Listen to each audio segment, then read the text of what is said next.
ыраазычылык билдирем. Мен билбептирмин биздин палатада ушунчалык аграрниктер бар экенин, не жердин проблемасын ушунчалык жакшы түшүнүшөт экен. Бул кубанычтуу көрүнүш. Мен сиздерге биринчи жана чыгып сүйлөгөн депутаттардын пикири боюнча айткым келет. Мен ойлойм, Ташполот Балтабаевич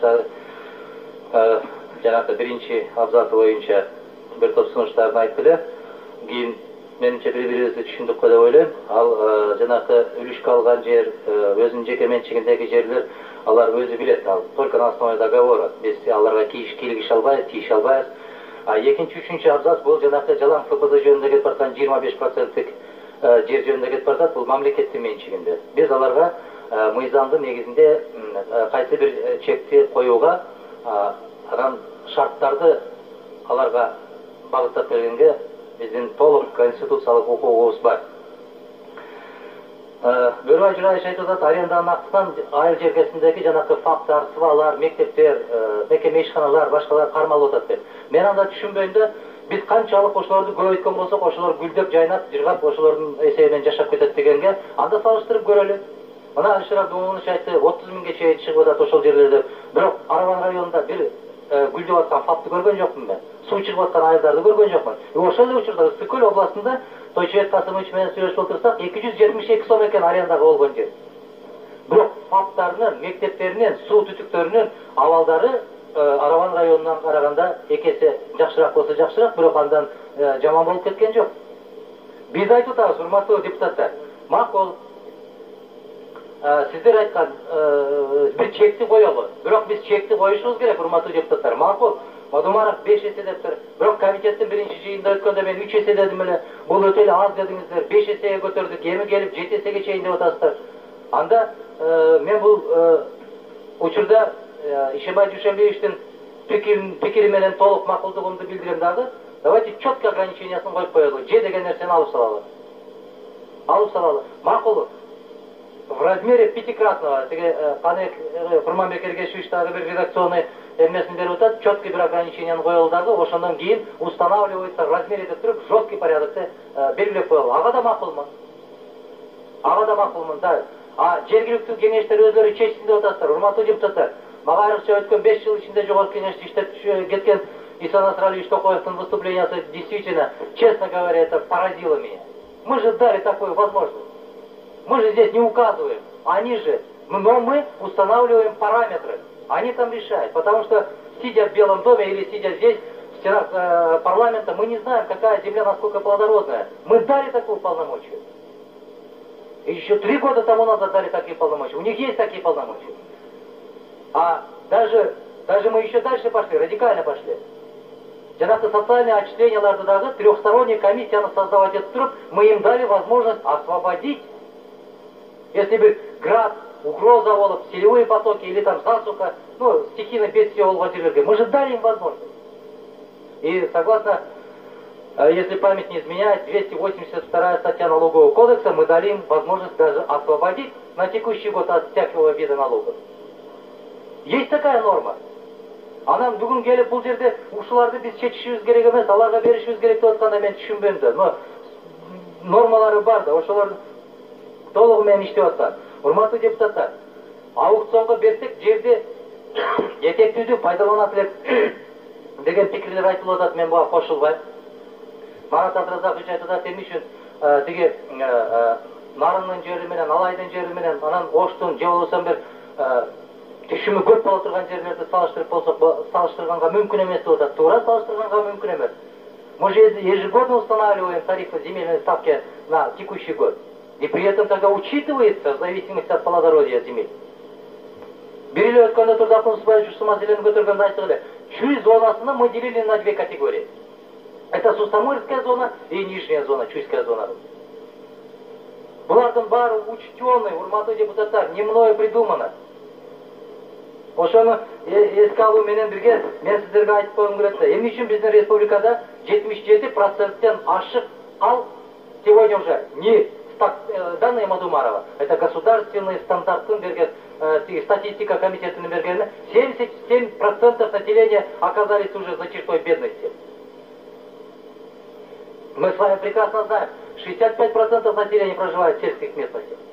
Айыл чарбасында жашагандардын дээрлик 90%-тен ашыгы уже оказались за чертой бедности. Алар тиги канча деп койсо, аукцион кылып койсо ала берет дегендикти билдирбейт, урматтуу туугандар.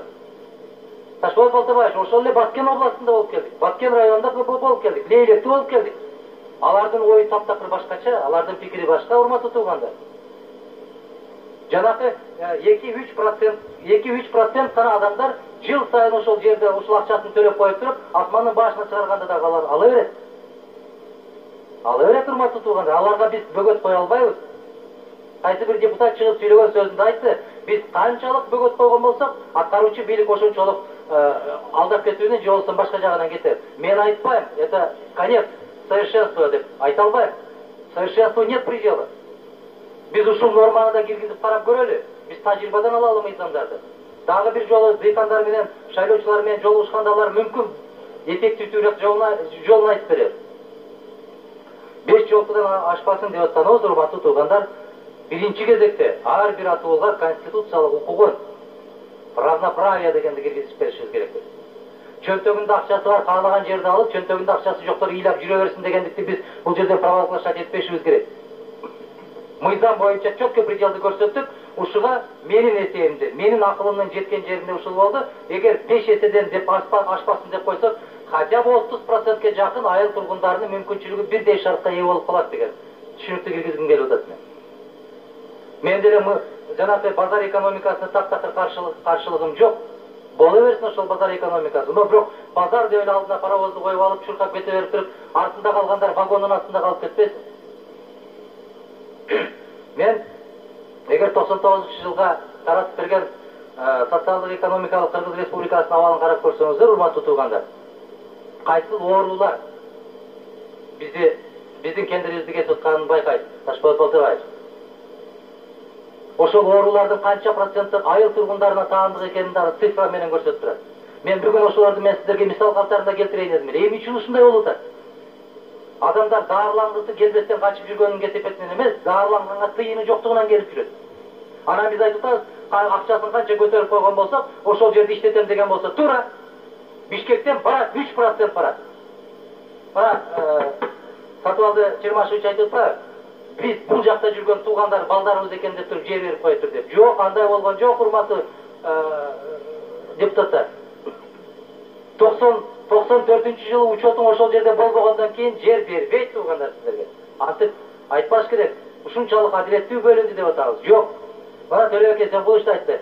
Астаракаевичтагы өзүнүн посланиясында мен телевизордон карап отурдум, сиздер ошол жерде залда отурдуңуздар, айтты го. Ушул мезгилге чейин менчигин албаган айылдар, райондар бар экен. Мен райондорду кыдырып жүрүп байкадым деп атат, көрдүм деп атат. А биз бүгүн келип мени жомок айтсаңыз көрдүк. Мен сиздерден сураам, урматтуу депутаттар. Дагы бир жолу айтам. Бул жеткен чек эмес. Мына 5-статья боюнча дагы өзгөртүүлөр боюнча Өмүрбек Чиркешев айтып атат. Аны өкмөт тарабынан киргизип атат, бул жерде депутаттар дагы айтып атат. Давайте аны кийинки этап катарында киргизели. 5-статья боюнча Өмүрбек Чиркешевдин Кубатбек Калбековичтин сунуштарын мен кош колдоп колдойм. Эмне үчүн колдосо болбойт? Айыл чарбасына таандык жерлерди дагы, но Ишенбай Жушембич айткандай, давайте конкретный срогун көрсөтүп коелу. Менин каршылыгым жок. А бирок 25% жанагы фактарды, сыбаларды кармайбыз деген нерсе бул Бөрөбай Журайыч 98-жылга чейин ушундай болуп келген. 98-жылы биз сиз менен мыйзам кабыл алганбыз. 60% ошондо калбайт эле, жана Марат Абдыразакович абдан туура айтты. Бүт баарын алып кетет эле. Жергиликтүү айыл өкмөттөрүндө эч нерсе калбайт эле. Биз ошону мыйзам менен тыюу салып койдук. 60%-ын калтыр. Эгер мен эсимден чыгып кетпеген болсо, кашан ичине жазып койгонбуз, кээ бир түшүнбөгөн өкмөттөр үчүн, акимдер үчүн. Исключительно для развития социальной сферы деп жазып койгон. Башка тыйындагы башка жака иштете албайт деп жазып койбодукпу. Ошондон кийин бир топ жеңилдиктер ошолорго бербедикпи.